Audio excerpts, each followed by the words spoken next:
Genesis chapter 39. Now Joseph had been taken down to Egypt. Potiphar, an Egyptian who was one of Pharaoh's officials, the captain of the guard, bought him from the Ishmaelites who had taken him there.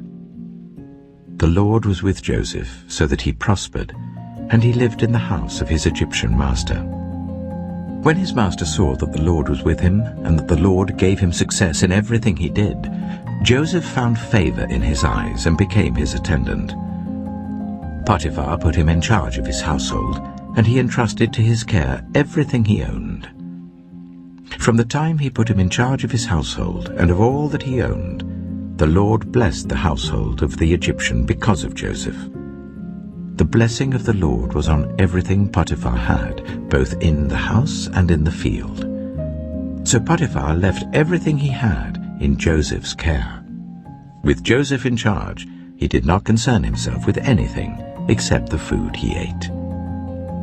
Now Joseph was well built and handsome. And after a while, his master's wife took notice of Joseph and said, "Come to bed with me." But he refused.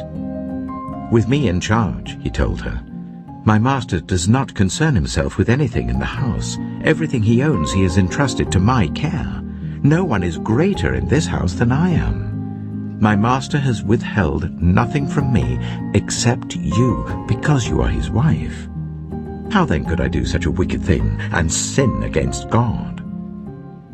And though she spoke to Joseph day after day, he refused to go to bed with her or even be with her. One day, he went into the house to attend to his duties, and none of the household servants was inside. She caught him by his cloak and said, "Come to bed with me." But he left his cloak in her hand and ran out of the house. When she saw that he had left his cloak in her hand and had run out of the house, she called her household servants. "Look," she said to them, "this Hebrew has been brought to us to make sport of us. He came in here to sleep with me, but I screamed. When he heard me scream for help, he left his cloak beside me and ran out of the house."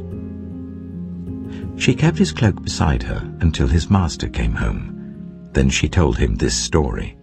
"That Hebrew slave you brought us came to me to make sport of me. But as soon as I screamed for help, he left his cloak beside me and ran out of the house." When his master heard the story his wife told him, saying, "This is how your slave treated me," he burned with anger.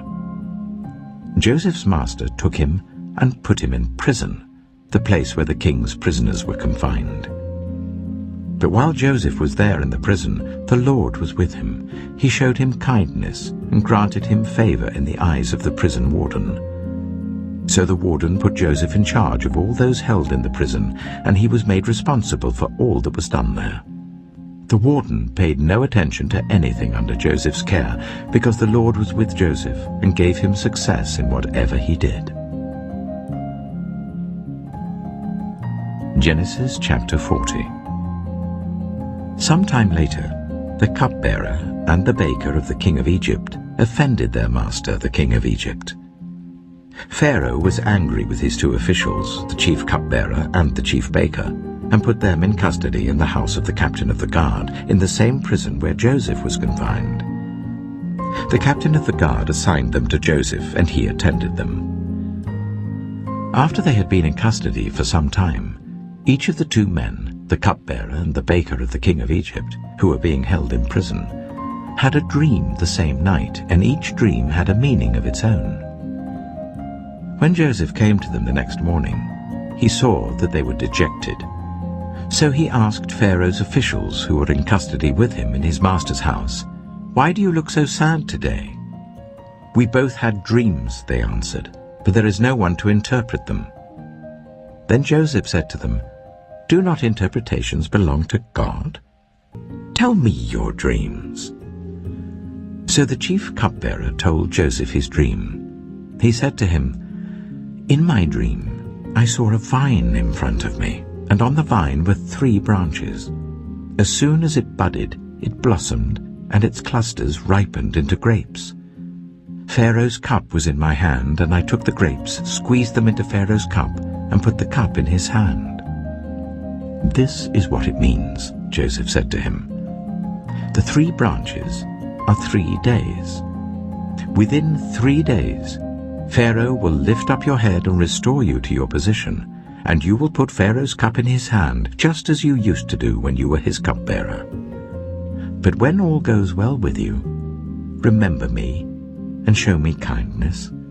Mention me to Pharaoh and get me out of this prison. I was forcibly carried off from the land of the Hebrews, and even here I've done nothing to deserve being put in a dungeon." When the chief baker saw that Joseph had given a favorable interpretation, he said to Joseph, "I too had a dream. On my head were 3 baskets of bread. In the top basket were all kinds of baked goods for Pharaoh, but the birds were eating them out of the basket on my head." "This is what it means," Joseph said. "The 3 baskets are 3 days. Within 3 days, Pharaoh will lift off your head and impale your body on a pole, and the birds will eat away your flesh." Now the 3rd day was Pharaoh's birthday, and he gave a feast for all his officials. He lifted up the heads of the chief cupbearer and the chief baker in the presence of his officials.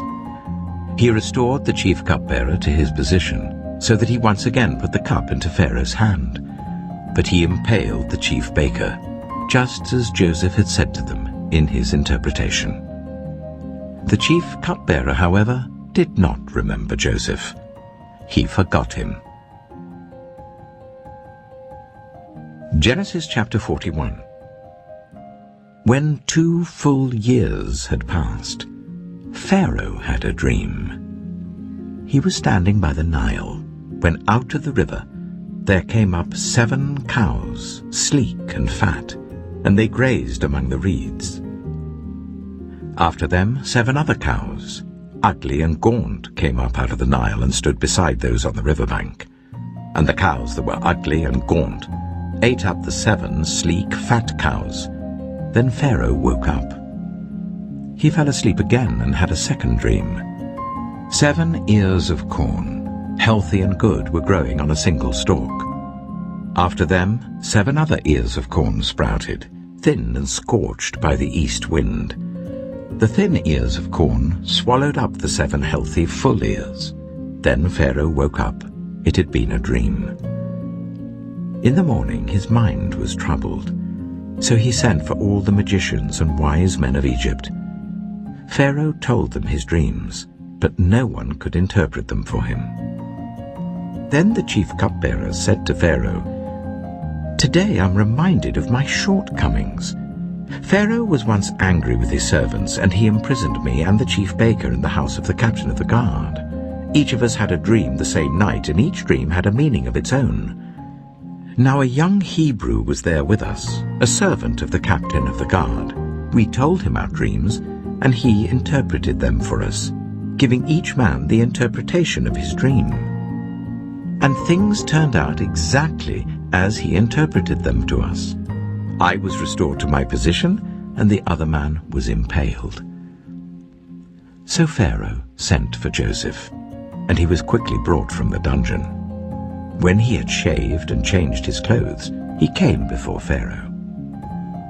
Pharaoh said to Joseph, "I had a dream, and no one can interpret it. But I've heard it said of you that when you hear a dream, you can interpret it." "I cannot do it," Joseph replied to Pharaoh, "but God will give Pharaoh the answer he desires." Then Pharaoh said to Joseph, "In my dream I was standing on the bank of the Nile. When out of the river there came up 7 cows, fat and sleek, and they grazed among the reeds. After them 7 other cows came up, scrawny and very ugly and lean. I had never seen such ugly cows in all the land of Egypt. The lean, ugly cows ate up the 7 fat cows that came up first. But even after they ate them, no one could tell that they had done so. They looked just as ugly as before. Then I woke up.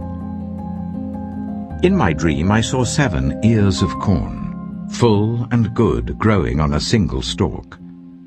After them 7 other ears sprouted, withered and thin and scorched by the east wind. The thin ears of corn swallowed up the 7 good ears. I told this to the magicians, but none of them could explain it to me. Then Joseph said to Pharaoh, "The dreams of Pharaoh are one and the same. God has revealed to Pharaoh what he is about to do. The 7 good cows are 7 years, and the 7 good ears of corn are 7 years. It is one and the same dream. The 7 lean, ugly cows that came up afterward are 7 years, and so are the 7 worthless ears of corn scorched by the east wind. They are 7 years of famine. It is just as I said to Pharaoh. God has shown Pharaoh what he is about to do.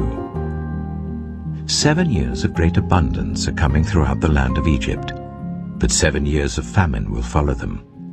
Then all the abundance in Egypt will be forgotten, and the famine will ravage the land. The abundance in the land will not be remembered, because the famine that follows it will be so severe. The reason the dream was given to Pharaoh in 2 forms is that the matter has been firmly decided by God, and God will do it soon. And now let Pharaoh look for a discerning and wise man, and put him in charge of the land of Egypt. Let Pharaoh appoint commissioners over the land to take 1/5 of the harvest of Egypt during the 7 years of abundance. They should collect all the food of these good years that are coming, and store up the grain under the authority of Pharaoh, to be kept in the cities for food. This food should be held in reserve for the country, to be used during the 7 years of famine that will come upon Egypt, so that the country may not be ruined by the famine. The plan seemed good to Pharaoh and to all his officials. So Pharaoh asked them, "Can we find anyone like this man, one in whom is the Spirit of God?" Then Pharaoh said to Joseph, "Since God has made all this known to you, there is no one so discerning and wise as you. You shall be put in charge of my palace, and all my people are to submit to your orders. Only with respect to the throne will I be greater than you." So Pharaoh said to Joseph, "I hereby put you in charge of the whole land of Egypt." Then Pharaoh took his signet ring from his finger and put it on Joseph's finger. He dressed him in robes of fine linen and put a gold chain around his neck. He had him ride in a chariot as his second in command, and people shouted before him, "Make way!" Thus he put him in charge of the whole land of Egypt. Then Pharaoh said to Joseph, "I am Pharaoh, but without your word, no one will lift hand or foot in all Egypt." Pharaoh gave Joseph the name Zapanath-Paneah, and gave him Asenath, daughter of Potiphera, priest of On, to be his wife. And Joseph went throughout the land of Egypt. Joseph was 30 years old when he entered the service of Pharaoh, king of Egypt, and Joseph went out from Pharaoh's presence and traveled throughout Egypt. During the 7 years of abundance, the land produced plentifully. Joseph collected all the food produced in those 7 years of abundance in Egypt and stored it in the cities. In each city he put the food grown in the fields surrounding it. Joseph stored up huge quantities of grain, like the sand of the sea. It was so much that he stopped keeping records because it was beyond measure. Before the years of famine came, 2 sons were born to Joseph by Asenath, daughter of Potiphera, priest of On. Joseph named his firstborn Manasseh, and said, "It is because God has made me forget all my trouble and all my father's household." The second son he named Ephraim, and said, "It is because God has made me fruitful in the land of my suffering." The 7 years of abundance in Egypt came to an end, and the 7 years of famine began, just as Joseph had said. There was famine in all the other lands, but in the whole land of Egypt there was food. When all Egypt began to feel the famine, the people cried to Pharaoh for food. Then Pharaoh told all the Egyptians, "Go to Joseph and do what he tells you." When the famine had spread over the whole country, Joseph opened all the storehouses and sold grain to the Egyptians, for the famine was severe throughout Egypt. and all the world came to Egypt to buy grain from Joseph, because the famine was severe everywhere.